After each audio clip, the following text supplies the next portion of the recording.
Ang huling tawag. Sa isang liblib na baryo sa kabundukan, may isang lumang bahay na matagal nang iniwasan ng mga tao. Sinasabing tuwing gabi, may naririnig na umiikot na boses sa telepono ng bahay. Kahit wala ng linya, ang ilan pa nga ay nagsasabing nakikita nila ang mga anino ng babae na umiikot sa loob ng bahay. Ngunit kapag lalapit, nawawala ito. Isang gabi, nagpasya si Mara, isang estudyante na mahilig sa kababalaghan, na subukang patunayan na walang multo.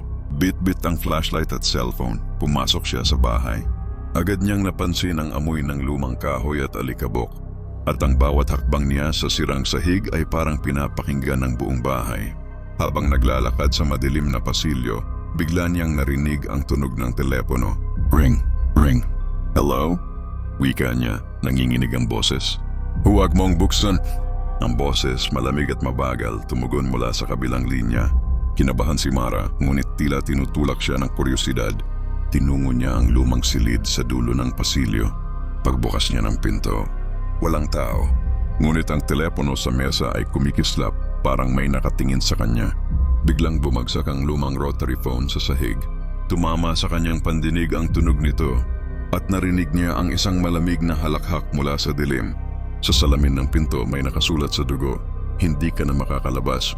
Lumapit siya upang tingnan ang refleksyon, at sa salamin nakita niya ang sarili niya. Ngunit may kakaibang anyo. Ang kanyang mga mata ay malamlam, walang buhay, at ang kanyang bibig ay gumagalaw nang hindi siya nagsasalita. Humakbang siya palayo, ngunit sa bawat hakbang, maririnig niya ang kanyang sariling boses sa telepono, humihingi ng tulong. "Tulungan niyo ako, tulungan niyo ako." Maya-maya ang ilaw ng flashlight ay humina, at isang malamig na kamay ang humawak sa balikat niya. Lumingon siya, ngunit wala namang tao. Naramdaman niya ang presensya, parang may humihinga sa kanyang leeg.